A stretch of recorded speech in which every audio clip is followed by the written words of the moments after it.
Alright, today I'm going to show you how to use a micropipette. We also have 3 micropipettes to choose from. Labeled on the top, we have a P20, P200, and lastly a P1000. Interestingly enough, these two are going to use the same tips, where this one's going to have a little bit bigger of a bottom, so it's going to use a bigger tip. Now we never want to touch these because they're sterile. Now when we're choosing a micropipette to use for measurement, we're going to keep in mind that this ranges from 0 to 20 milliliters.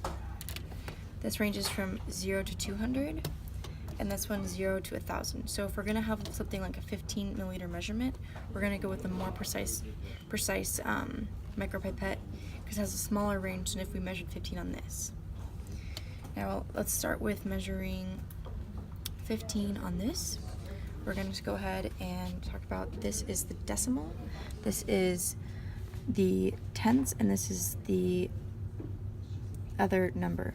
So if this is right now showing 14.1, so we're going to put it onto 15, so we're going to turn it until it gets to 15.0. There's that little needle at the bottom, so we can go ahead and take that.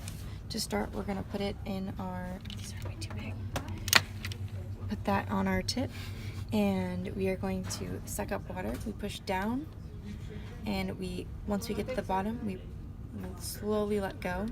You never want to push too far down the second stop. That's going to eject your water.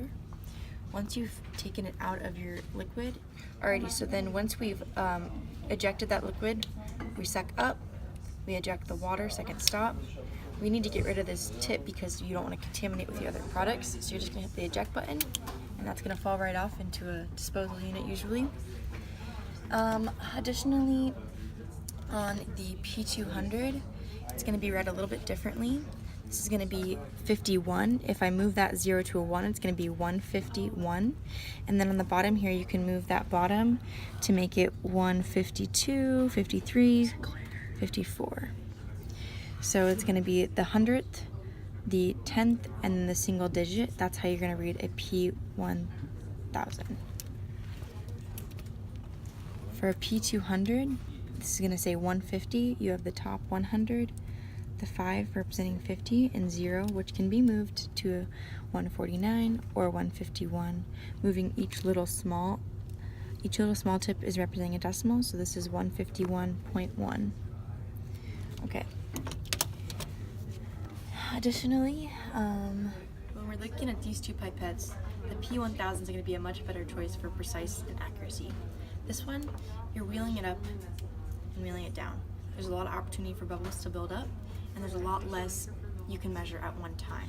Where this one, it's to the decimal point of precise, and it has a very perfect stop system that will ensure you have no bubbles and all the liquid has been dispensed at the end.